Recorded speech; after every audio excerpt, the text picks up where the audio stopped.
तो जो इंद्रभूषण वसु 18 वर्ष की अवस्था में अब बिहारी जी का दर्शन करने के लिए जब गए और जब बिहारी जी से वापस आने लगे तो इनमें ये अष्ट सात्विक भाव प्रकट हो गए।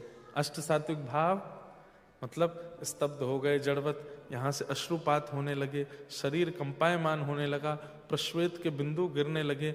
इनके पिताजी कहने लगे, लाला क्या हुआ क्या हुआ? बस हरि हरि हरि हे हरि हे हरि हे हरि, श्री वृंदावन श्री वृंदावन श्री वृंदावन, प्राण वृंदावन जीवन वृंदावन, बस ऐसा करके रोने लगे। आपके पिताजी जैसे तैसे आपको लेकर के आए कलकत्ता आकर के तो वो विरह और ज्यादा व्याकुल कर दिया उसने। तब आपने अपने पिताजी से कहा कि मुझे दीक्षा लेनी है, और नागेंद्र मठ में जाकर के आपने 20 वर्ष की अवस्था में गुरुदेव से दीक्षा ली, और दीक्षा के बाद इनका नाम हो गया ज्योति प्रकाश दास, यानी कि इंद्रभूषण वसु का नाम ज्योति प्रकाश दास हुआ। दीक्षा के बाद इन्होंने अपने गुरुदेव को जब प्रणाम किया तो गुरुदेव ने आशीर्वाद दिया, जिस भावना से तुमने दीक्षा ली है वो भावना तुम्हारी पूरी हो। गुरु को प्रणाम करने के बाद अपने पूज्य पिताजी को प्रणाम किया और कहा, पिताजी आपसे कुछ चाहिए? बोले क्या चाहिए?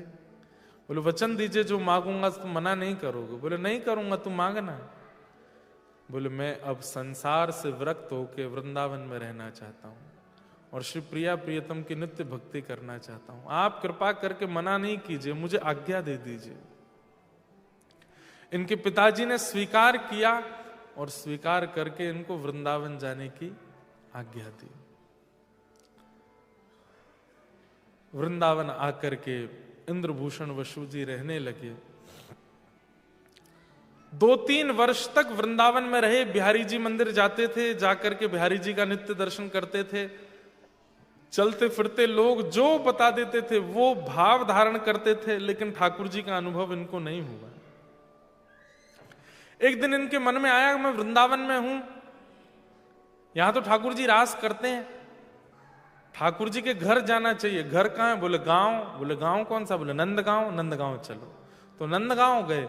नंदगांव में जाकर के वहां रहने लगे।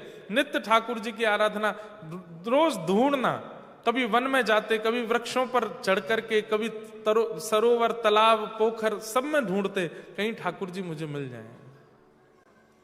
हम सोचते थे कान्हा कहीं कुंजन में होगा, हम सोचते थे।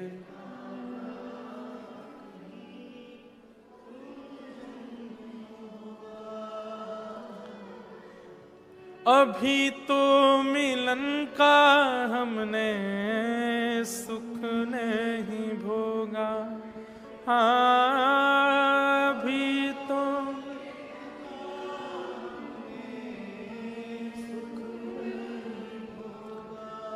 सुन के प्रेम की परिभाषा सुन के मन में बंधी थी जो आशा, मन में आशा हुई रे निराशा झूठी, दे गया दिलाशा हमें श्याम ना मिला,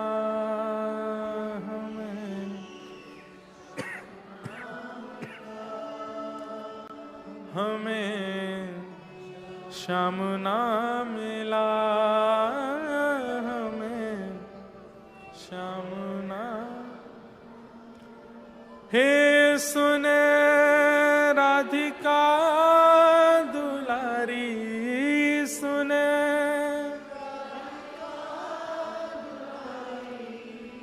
तेरे द्वार का भिखारी,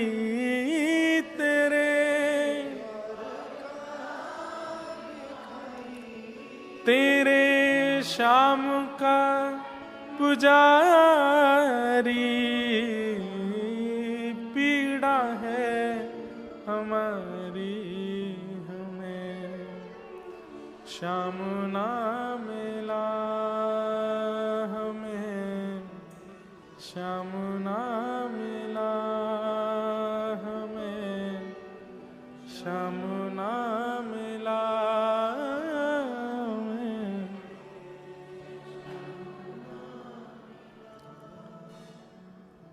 इंद्रभूषण जी ढूंढते हैं कहां है ठाकुर जी।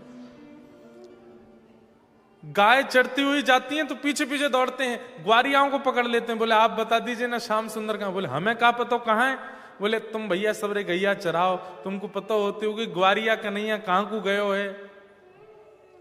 गोपियों के द्वार पर चले जाते हैं नंदगांव में, और द्वार पर खड़े हो जाते हैं। गोपी निकल के आती, कहा चाहिए बाबा।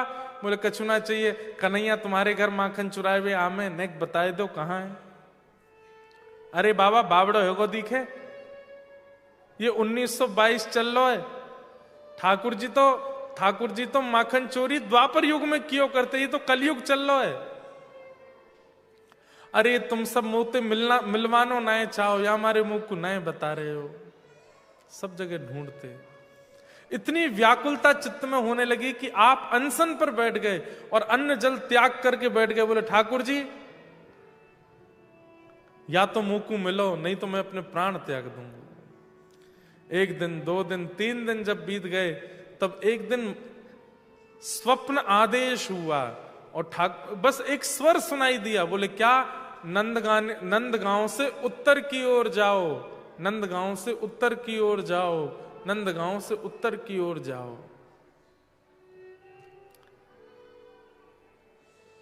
तब इंद्रभूषण जी ने देखा नंदगांव से उत्तर की ओर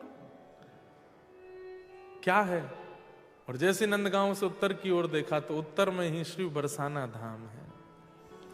तब इंद्रभूषण जी के मन में आया, अरे यहां व्रज में आए मुझे 3-4 वर्ष हो गए और मैंने वो पद्धति का पालन नहीं किया जो होनी चाहिए थी। अरे आते ही पहले श्री जी की शरणागति लेनी चाहिए थी, आते ही सीधे बिहारी जी चलोगे हो, वृंदावन वास कियो, नंदगांव आए गए हो।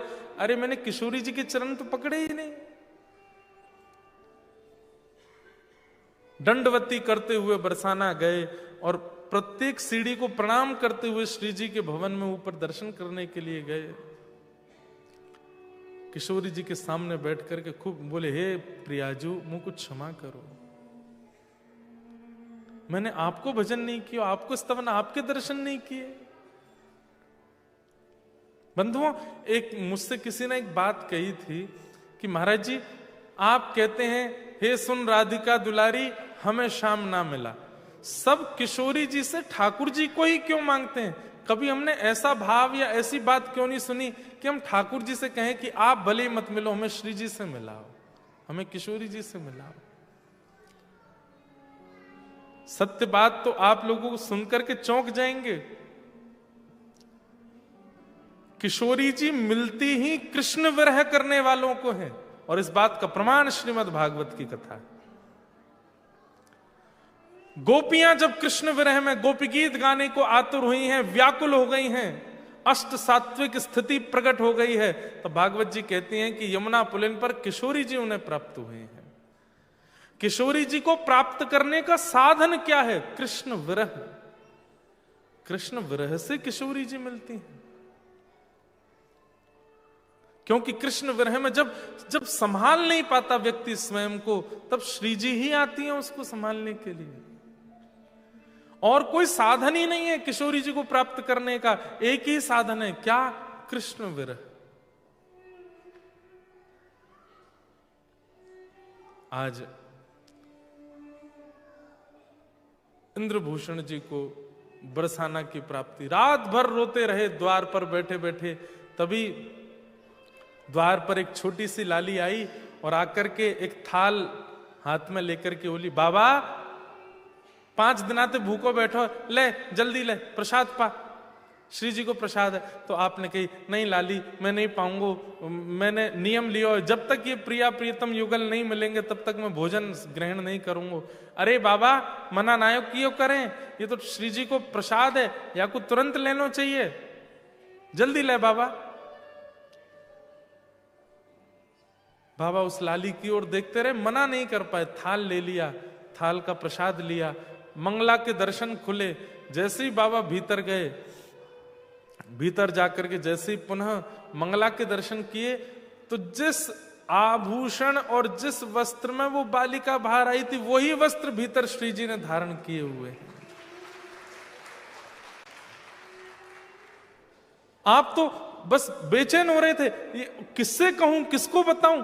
ऐसे ही तो वस्त्र थे लाली के बाहर जो आई थी। और इस बात पर मोहर तब लगी जब भीतर से पुजारी जी आए, तो उन्होंने की, अरे बाबा ये थाल तेरे पास कैसे आयो? तो बाबा बोले, थाल, ये थाल तो बाहर मुझे कोई बालिका दे करके गई।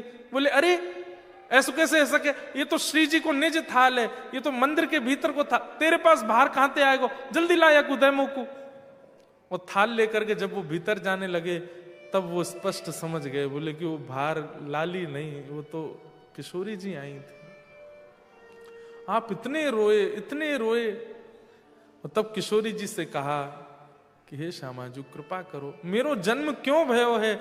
मैं बंगाल का जन्मा, वृंदावन से मुझे प्रीति क्यों हुई है? मुझे किस कारण से यहां बुलाया है? ये मुझ में जो भाव प्रकट हो रहे हैं, ये मेरी क्षमता तो नहीं है।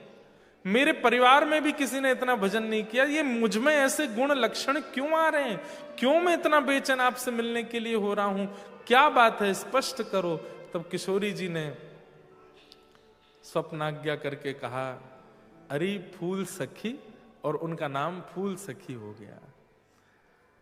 तू हमारी फूल सखी है और तेरो काम फूलन सो श्रृंगार करके निकुंज बिहारी लाल को प्रसन्न करनो है।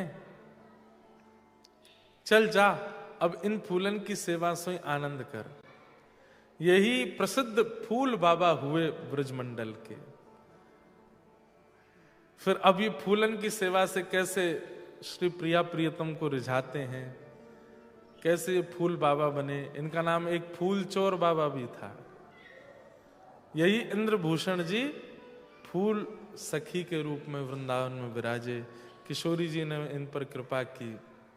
वो सब आगे का प्रसंग हम लोग कल से सुनेंगे।